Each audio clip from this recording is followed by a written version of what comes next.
Ini Saka ini Siapa nih, siapa? Madun. Oh iya, apa kabar Madun? Apa berapa nyawa? Ndak apa ikam? Hah? Ikam ndak apa? Saya pun tidak melarang Bapak Kadisdik untuk merokok. Saya tidak bisa melarang, Pak. Tapi Ya ada kan? tempat. Tapi ada tempatnya. Heeh. Ya kan? Beliau mau apapun terserah. Kami sebagai Lembaga Swadaya Masyarakat atau LSM itu adalah bagian dari kegiatan LSM, bahwa setiap ada persoalan-persoalan yang merugikan masyarakat yang kami lihat perlu pendampingan, maka kami akan melakukan pendampingan. Karena seperti Ibu Amelia, kalau tidak ada pendampingan seperti yang kami lakukan, mungkin kami membayangkan bagaimana seandainya itu terjadi pada saudara kami, pada keluarga kami, apa nasibnya kalau kita tidak melakukan pendampingan. Jadi selama ini kami selalu melakukan pendampingan terhadap masyarakat yang terpinggirkan, masyarakat yang jadi korban dari kebijakan-kebijakan pemerintah. Jadi hari Jumat itu kami melakukan pendampingan, menggelar aksi di halaman kantor gubernur. Alhamdulillah aksinya berjalan dengan lancar dan kami sampaikan poin-poin agar gubernur segera menindaklanjuti apa yang menjadi aspirasi masyarakat.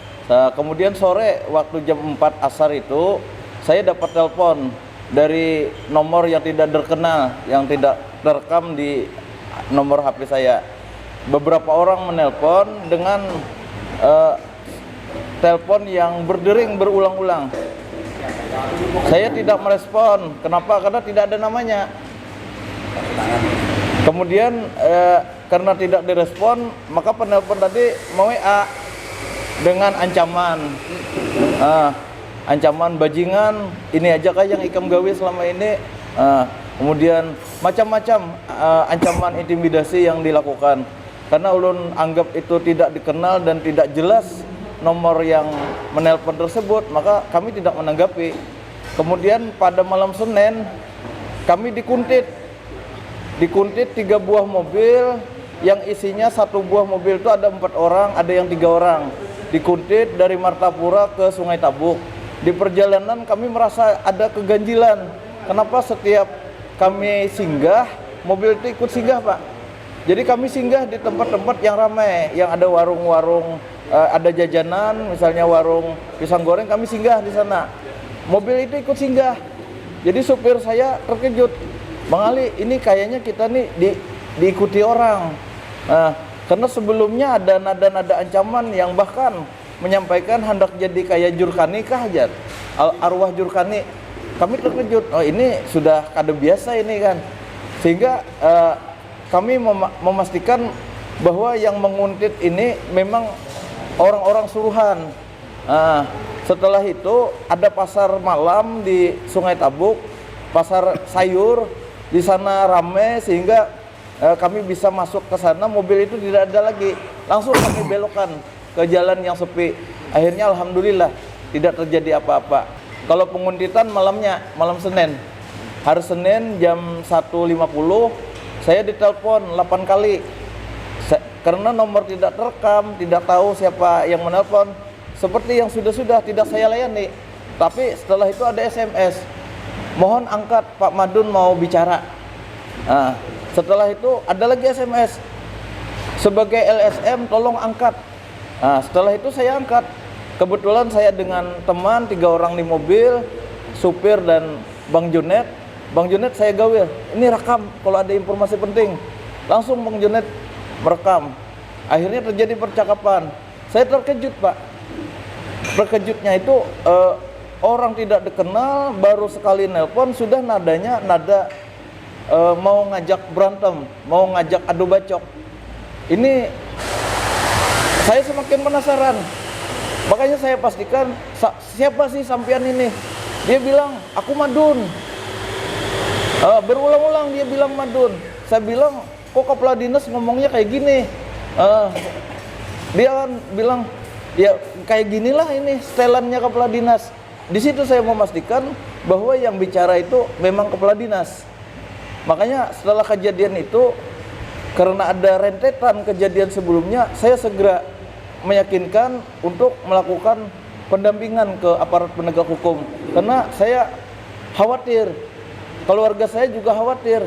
Jangan-jangan yang diomongkan seperti DWA kemudian ditelepon mau dijadikan kayak Jurkani itu akan terjadi. Makanya saya langsung minta perlindungan hukum. Kan kepala dinas pendidikan lagi kan, itu harus intelektual. Nah, kalau ada kritik kurang, kritik masyarakat, ya bukakanlah, ada Pak, terbukalah, memberikan argumentasi. Jabatan itu kan jabatan publik, bukan jabatan pribadi. Jadi sebetulnya jangan tersinggung. Ya. Kalau ada orang mengkritik lain, misalnya dia perusahaan, nggak ada orang mau mengkritik orang dia kalau terjadi di perusahaan. Iya, betul. Tapi ini dinas pendidikan. Dinas pendidikan ini milik rakyat, milik bersama. Dan di situ banyak diharapkan oleh rakyat, disandarkan rakyat, harapan rakyat ini akan mendapat pendidikan, mendapat perubahan hidup. Itu banyak orang menyandarkan harapan ke pendidikan. Kalau begini caranya, hancur pendidikan kasar nih. Ini perlu segera diatasi. Jangan cuma diam-diam aja kita pemerintah daerah ini. Nah, kita sangat sedih melihat ini. Sangat sedih. Ini kan di pendidikan nih. Dan saya lihat diam-diam saja tidak ada tindakan. Nah, ini harus diatasi. Kan ini kan wilayah pendidikan, wilayah publik, wilayah masyarakat. Jadi memang betul apa yang di langkah-langkah yang dilakukan Pak Ali itu kan serahkan ke penegakan hukum kan, dan harus diselesaikan. Dan ancaman itu jangan menyebabkan banyak aktivis nanti takut mungkin kritik. Kritik ini kan penting karena yang didudukinya itu punya masyarakat, bukan punya pribadi. Masyarakat kalau punya pribadi tidak akan mengkritik. Dan begitu kita duduk di jabatan-jabatan publik, kita harus terbuka gitu kan. Rakyat kan minta perlakuan yang baik kan gitu.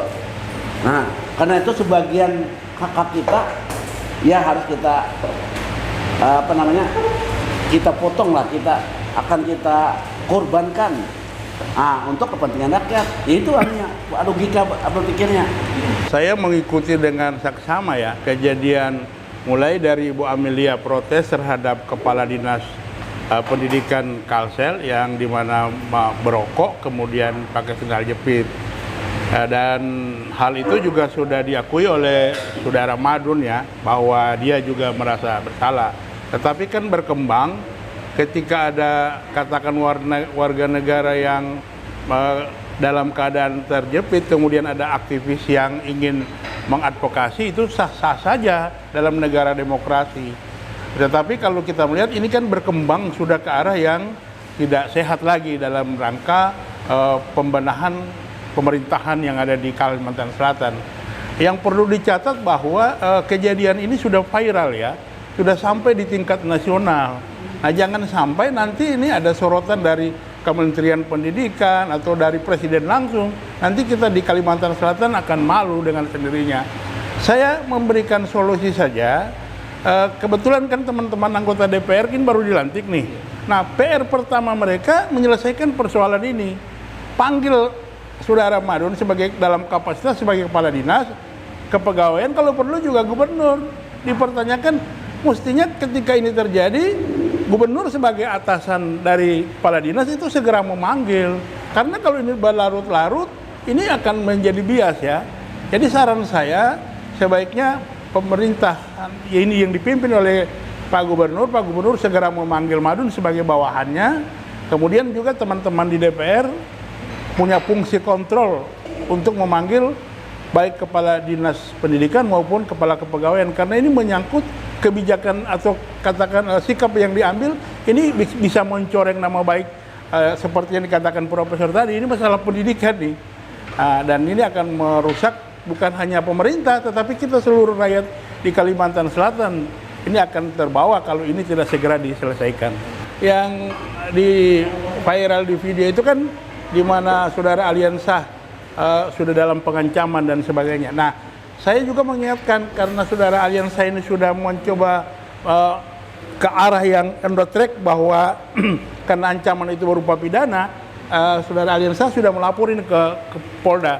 Tolong teman-teman di Polda juga segera menindaklanjuti laporan itu supaya jangan sampai ada warga negara kita yang ingin menyampaikan sesuatu untuk kebaikan tetapi nanti dibungkam hanya karena gara-gara seperti ini. Nah, yang paling penting bagi saya itu adalah DPRD provinsi karena kan baru dilantik nih. Tolong segera memanggil Saudara Madun dalam kapasitas sebagai kepala dinas dan kepala kepegawaian karena ini sudah menyangkut kredibilitas pemerintah provinsi begitu.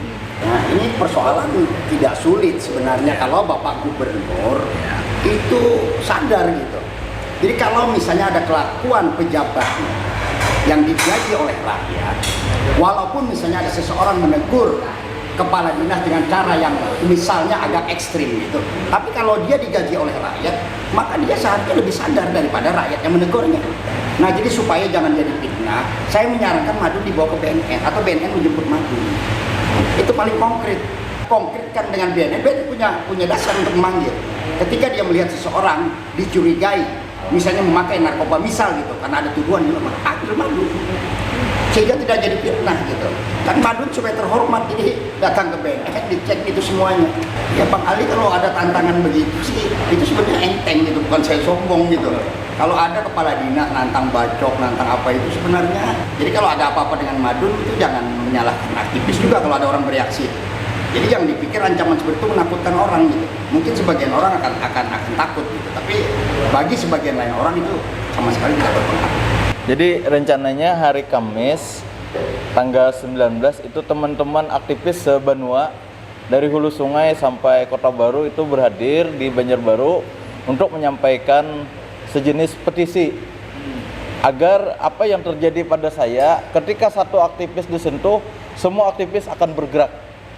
Ketika saya diintimidasi, saya ingin dikorbankan, maka jangan salahkan, aktivis akan melawan. Di sini saya berterima kasih termasuk dengan Bang Anang, Badrul Ain, juga Udin Palui dan lain-lain. Mereka berinisiasi untuk mengumpulkan aktivis dengan satu tujuan, segera copot Madun dalam waktu yang akan ditentukan pada hari Kamis. Kalau Madun tidak dicopot, maka jangan salahkan, aktivis akan bergerak. Kemarin dari Polda sudah menyampaikan, hari Selasa sudah ada pemanggilan saksi-saksi. Insya Allah mudah-mudahan sesuai apa yang diharapkan, proses di Polda itu berjalan. Jadi kami berharap kasus ini kita buka seadil-adilnya. Mereka yang salah segera beri hukuman, penjarakan. Jadi jangan sampai nanti ada main mata, kemudian Madun dicarikan jalannya supaya bebas, itu yang kita jaga. Jadi tadi kan ini demokrasi yang tidak sehat ya, yang tidak sehat. Nah semestinya bila ada masyarakat memberikan kan ini milik masyarakat kan, wajar lah kalau masyarakat itu memberi kritikan. Kita ini pelayan kan di dalam ilmu politik, ilmu hukum, pemerintah itu kan pelayan masyarakat. Nah ini sebetulnya kejadian yang berulang. Iya, betul. Kita heran kan, apa jadi disayang-sayang nih Madun. ini pemerintahan yang rusak nih. Iya. Nah, kan pemerintahan itu kan rasional ya. Tidak boleh ada emosional. Misalnya kalau orang mengkritik kan, yang dikritik itu kan gubernur, misalnya kan gubernur, bukan Pemandiri yang dikritik. Nah itu harus dipisahkan ke jabatan. Jadi wajar-wajar aja menentukan. Lalu kita perbaiki. Nah kalau mereka mengkritik anarkis misalnya kan, ditindak. Hukum kan nanti mengatur kan. Nah, misalnya kalau saat itu misalnya Bang Maliani bersifat anarkis, ada aturan hukum yang melanggar. Tapi kalau wajar-wajar saja, ya penempatannya ya tidak masalah. Nah itu semestinya yang didudukan. Apakah pada saat Amalia memberikan kritik itu melanggar hukum? Atau kritik itu masih dalam koridor hukum? Nah, dan wajar rakyat kan, karena kebetulan dia kan pemegang amanah dari rakyat. Dalam sebuah negara demokrasi itu, tadi disampaikan Prof, pemerintah eksekutif silakan menjalankan tugas dan fungsinya, tetapi kan seluruh masyarakat termasuk teman-teman dari LSM kan bisa mengontrol ya. Nah, kebetulan memang kontrol ini justru datang dari seorang guru yang menurut saya kalau itu pun dipermasalahkan itu menyangkut etik aja. Termasuk saudara Midun itu menggunakan rokok dan itu termasuk. Tetapi ketika ini sudah mengarah ke pengancaman, ini sudah ranahnya pidana. Dan kalau ini yang terjadi, maka ini harus diselesaikan secara hukum ya. Karena kalau tidak, kita tidak ingin ini menjadi presiden buruk. Dan di Kalimantan Selatan ini kan kita paling terkenal daerah yang agamis, daerah yang selalu menyelesaikan persoalannya dengan kepala dingin. Tetapi kalau sudah ada sistem ancam-mengancam, ini tidak sama, tidak sesuai lagi dengan kultur budaya kita di Kalimantan Selatan.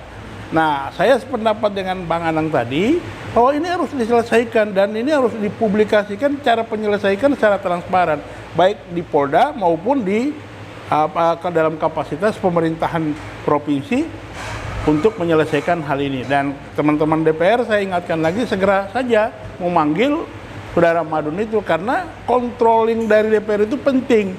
Ingin mempertanyakan kalau masih sempat waktunya bentuklah pansus mengenai kasus ini karena kalau tidak repot kita.